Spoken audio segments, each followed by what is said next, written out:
What's up, guys? So in this video I'm going to do what I usually do on most Saturdays, is get my do the sourcing, figure out sourcing on BookMine.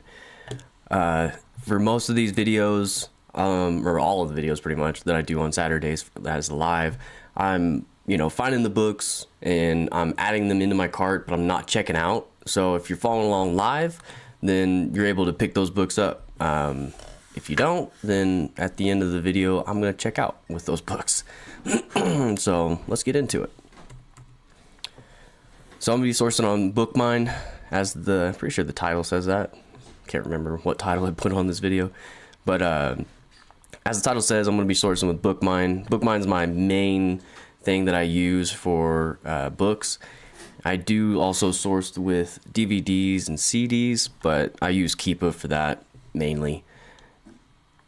Obviously, this is BookMine, so you're not gonna be able to find any DVDs and CDs on here. But I was sourcing earlier this morning, so there are a lot of these I've already seen. So I'm gonna change it up, and I'm gonna start with the second one.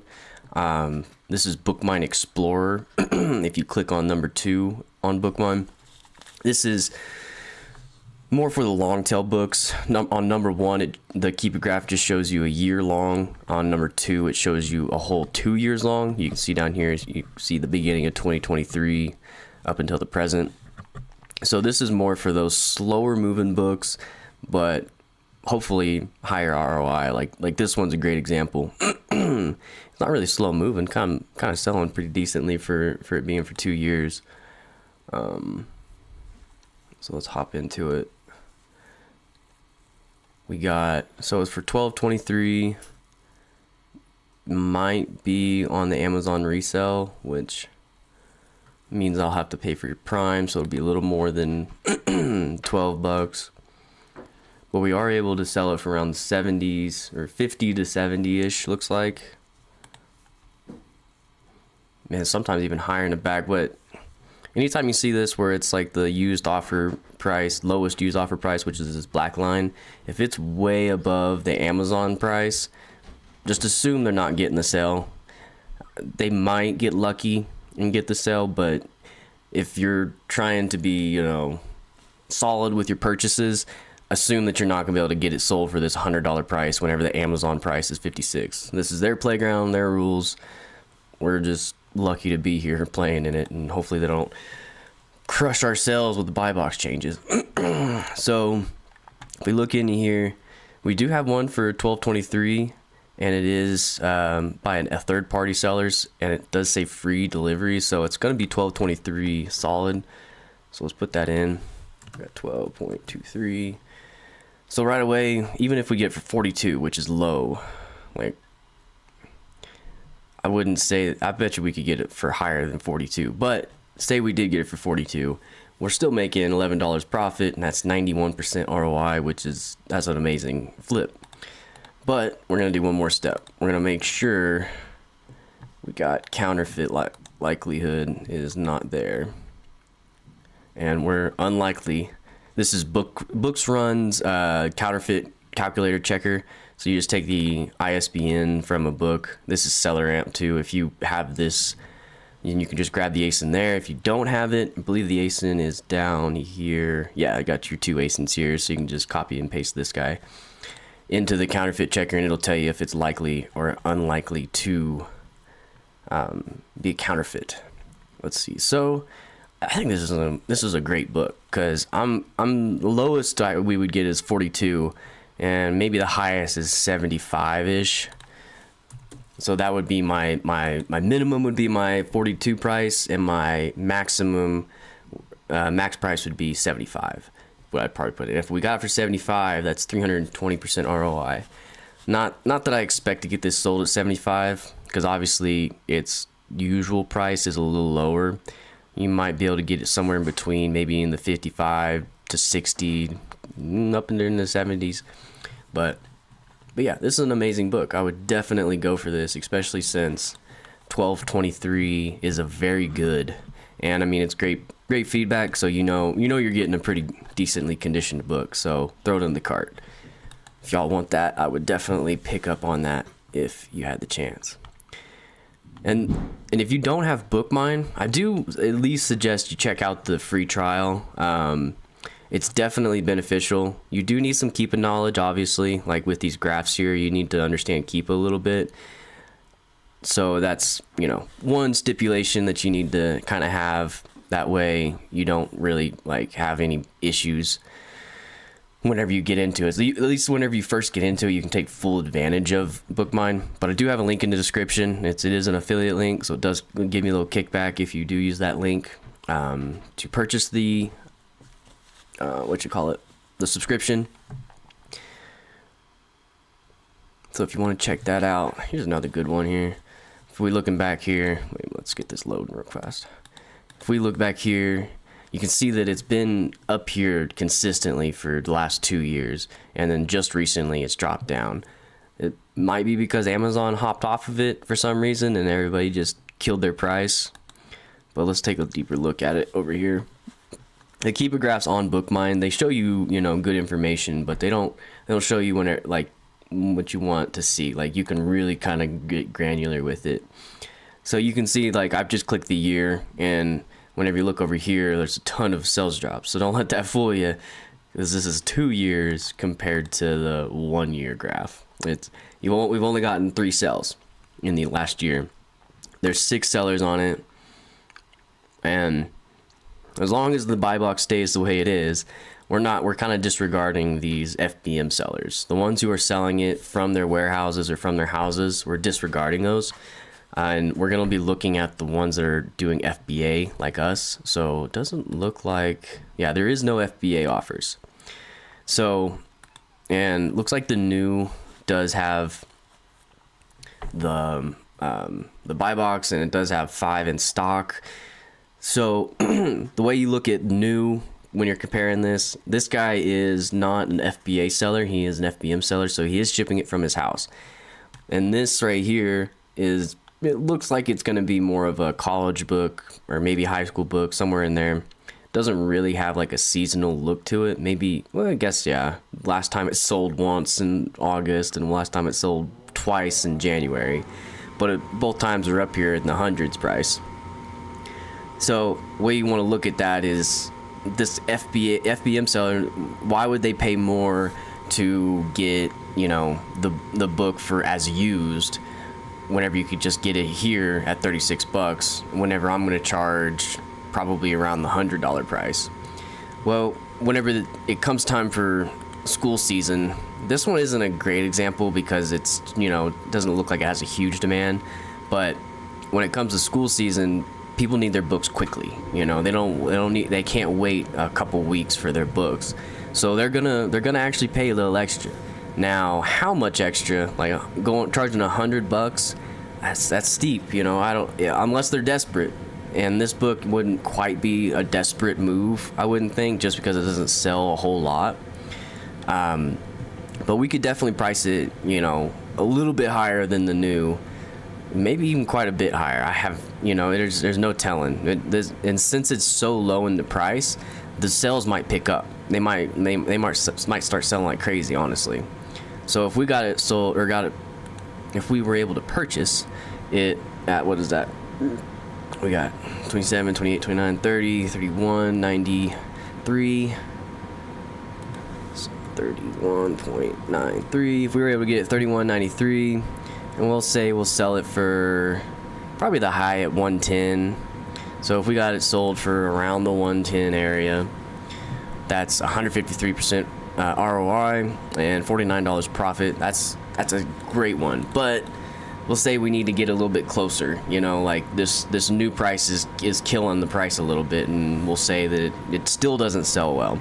So we'll bring it down a little closer, maybe even 80. And that's, you know, we're still making 74% profit, or 74% ROI and $23 profit. We'll bring it even further down. If we we'll just go 70. That's about as low as I would want to go. I try to stay around the 50% ROI if I can. $15 profit is pretty dang good. If I have to go down to 65 to get that $10 profit, that's still not a bad purchase in my opinion. But I mean, that's a big gap, you know. That's a big gap from the new to the sell price. So this book I would probably pass on just because it doesn't sell a whole lot. If there was a ton of sales ranks, I wouldn't have any issue with thinking that this five stocks is going to sell out quick, and then we would be able to take over the buy box and handle it. Because for the used, if we ignore this, the used, there's only one that's down there that's really, you know, close to that price, and then it pops up to 70 something. Can't do the math in my head right now. So I would probably pass on that. It's a close one. Definitely would consider it if I had a ton of money and I was just like, I'm here to take risks, then yeah. But I don't have a ton of money right now, so we'll move on from that one. The biggest thing is, you gotta weigh your risks out. You don't want to be taking risks that you're uncomfortable with, because that's just gonna, one, you're gonna lose a lot of money. Like, if you're taking big risks, you're gonna lose a lot of money, and if you don't have a lot of money to begin with, it's gonna be tough, So you gotta kind of weigh out your risks. I've lost a ton of money. I think I made a video not too long ago where there was several books where I lost money on. And I'm still, selling through my inventory from last year, so there's still some that I'm losing money on, You're gonna lose money. Like, the fear of losing money is irrelevant because you're going to. It's just a part of it. So you might as well just handle it, face it, and get used to it, because you're gonna make a lot more sales that are positive than you are gonna make sales that are negative. You know what I'm saying? You just gotta, maybe at the beginning it might be a little bit closer, but even at the beginning I still think that you're gonna be making more sales that are positive than are negative. But you gotta jump in, All right, so this one, we're at 1323. Let's take a look at it. It is good. It is by a third party, 91% positive rating. This is a really good priced book. If I can get it at 13.23. Shoot, even at 41, we're making almost 100%. And looks like the usual value is even up here closer to like the $60 price. So if we were able to get it at 60, that's a crazy ROI. 200% ROI at $27 profit. This is a great book. Well, this is definitely going to be like a college book, it looks like. So let's take this ASIN just to cover our tracks, make sure we're all good. And we're unlikely. We're all good. So this one I would definitely go for. At 1323, that's a steal. Ooh. So there is a lot more stock than I would have hoped for. There's not many, hold on. There's not many sellers on it, but this number right here, the 13, or if you're going off of this line, the black line that shows how many people are on it or how many sellers are on it, that's kind of irrelevant. You kind of need to look in a little deeper. Like right here, we got 3 of these that are going for that 1328. We got 4 of them. Well, that's a pretty high price. What we got? Let's go up here. We got 3 of them at 2963, 8 of them at 1326, 14 of them at 1323, and yeah. So that's a little steep. I mean, we got quite a bit of stock for some of these sellers, and there's not a whole lot of sales going off that's going to justify that. And right now the buy box is being held by an FBM seller. Is there any FBAs on here? There aren't any FBAs, so you might be able to come in here and steal it from them. But we run into the issue of, this. I think that this book's true value is up here at 61, but since the FBM sellers are suppressing the price so much, you run the risk of getting a high pricing error and having to deal with that crap, for however long. So again, this one I would probably buy this one. I would probably go for this one. I'll even throw it in the cart at 1323. Just because it's such a low price, I feel like it's eventually going to come back to this price. But it might take a while is the only issue that I have with it. So as long as you're cool with chilling on a book for, 6 to 12 months, you might be all right with this book. And for me, I'm all right with that. As long as I can get a book to sell once a year, you know, that's a win for me. That's kind of, you know, if you're like a wholesaler, that sounds horrible. That sounds like, what in the world are you talking about? But for me, I'm a bookseller, and as you can see here, I'll even throw this up real fast. I stock books up by the year. So if I can, or I guess, here, we'll do one more here. Pulling up my Google Sheets here. This is kind of how I track everything and understand, you know, when it sold, how much it sold, and all that. And you can come back here and see, like, a whole year ago, I bought this book right here, or maybe DVD, can't tell. I bought it in January 1st, but I only bought one of them. And if we take it, copy, and this sheet shows the whole year of 2024. I only bought it once for the whole year. You know what I'm saying? And so I'm cool with buying a book once, letting it sell, and getting, you can see right here, I have $30 profit from this one book. Like, I'm fine with that. Like, whenever it goes back on sale down to this price again, I'm going to pick it up again, just one of them, and I'm going to sell that. But that's kind of the difference between the, you know, the wholesale game and the book selling game. The book selling game, we're cool with restocking once a year on a single product, you know. Whenever wholesalers are like, well, we got to restock every month for, you know, 100 units or something of this product and 300 units of this product, you know. So it's a little different in that aspect, kind of a mind shift that you have to take. Because that took me a while to get used to, because I did do the OA thing, like traditional OA thing, where I was buying brand new products, buying like 100 units at a time. And then I came back to the book selling game, like I did thrifting, and I came back to the book selling game, but I did online arbitrage. And at the beginning, I was buying like 15 books a go, like or 15 books per, you know, purchase, and more and less, and I'm still kind of hurting from the repercussions of doing that. I still have books that are 10 deep, you know, and I only sold like one in the last year, you know, and so in the book game, you're going wide, go wide.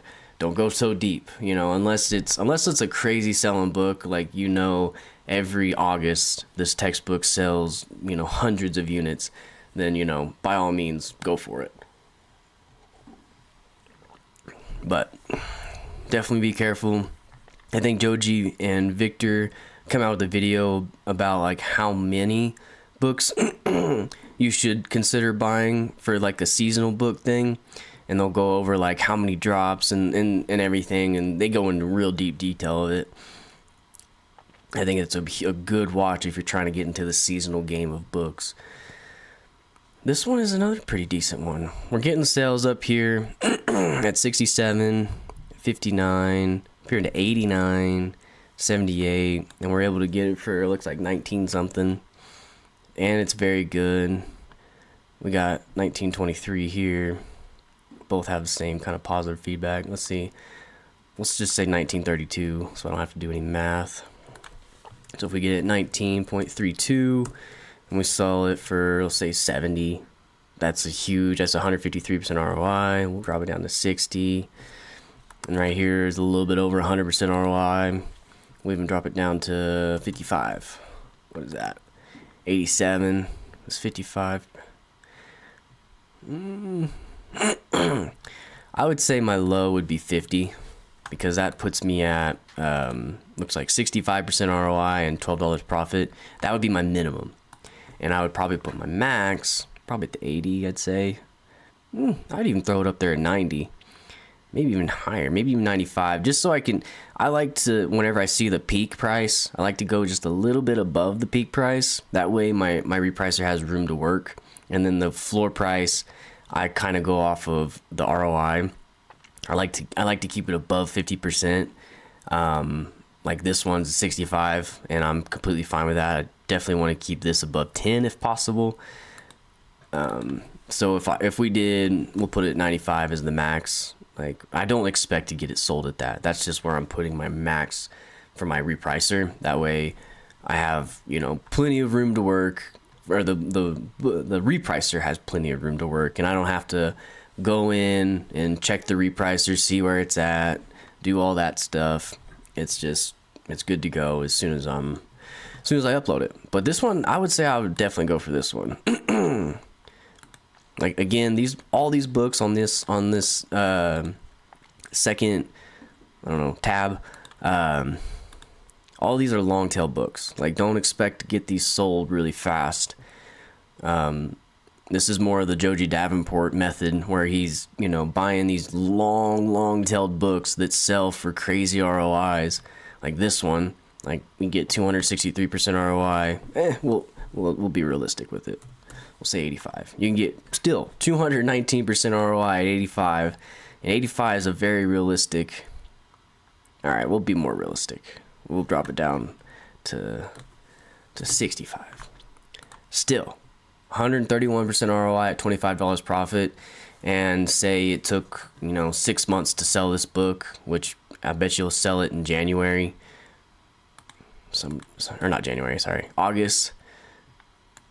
Because if you look back here, well, it doesn't really sell much in August. It sold once. So maybe you get this sold in January. If you bought it today, it's March, so it might take you, you know, 7 months, 8 months to sell this. Then, you know, as long as you're cool with waiting that long, this is a great book for you. Dang, another one. And I can understand the sentiment of saying, you know, there's no way I'm buying these books because they just take so long to sell. I understand that. It's definitely how I thought at the beginning, because I was trying to just buy the quickest selling books to turn my money and get it back so I can put it back into another book.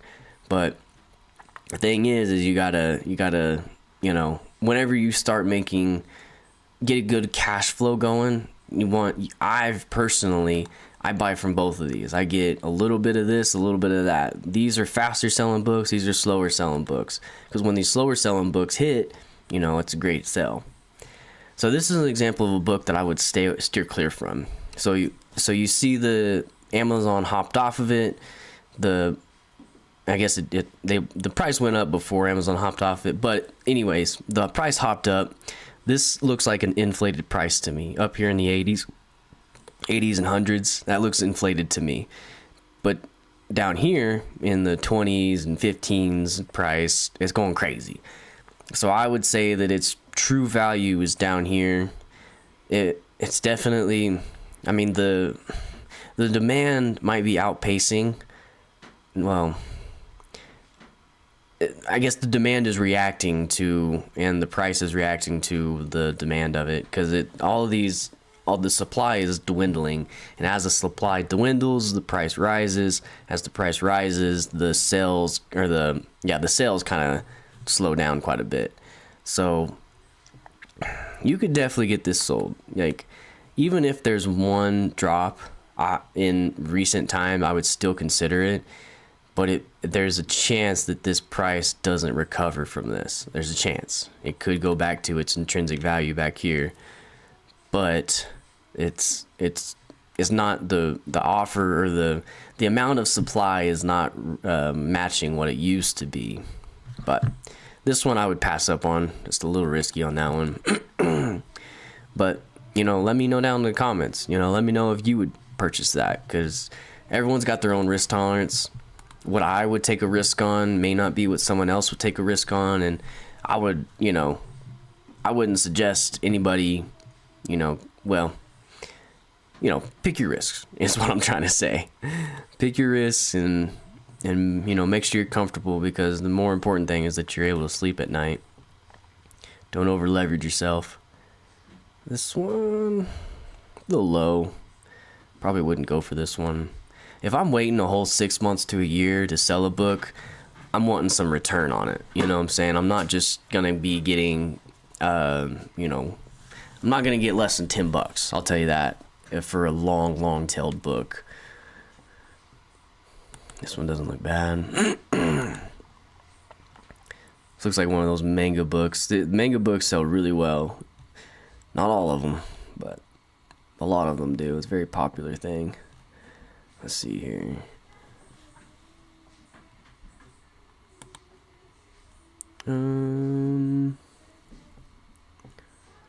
Yeah, we gotta sell it here at 62, 55, 48. We're able to get it. What's that? 17.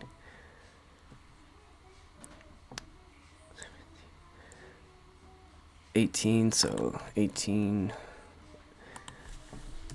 18 point. What was it? 18, 30. What was that? 3. 33. Then we got, if we get it sold for 45, it's still pretty good ROI. We might probably even get it sold for 50. This is a little tighter. I mean, there is sales a little bit higher than 55, but well, I mean, it keeps popping back up ever since Amazon's been off of it. It's been going crazy, popping up here to the 70s, but it keeps going back down, which gets me concerned. 44, 55. So yeah, we could probably go for this one at 1833.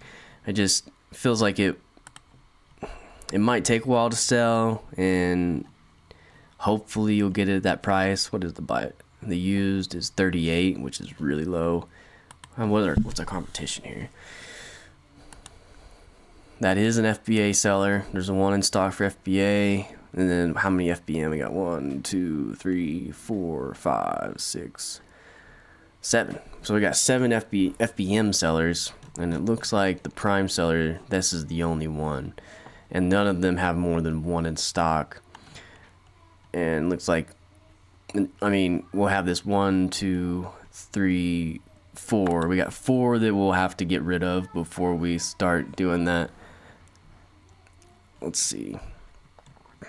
All right, we'll go over one more and we'll wrap it up here. Let's see, 28.97.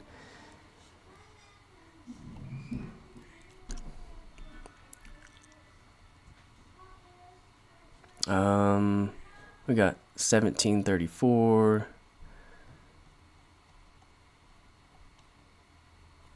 Let's see. And soldier, no. 33.82 up to 60.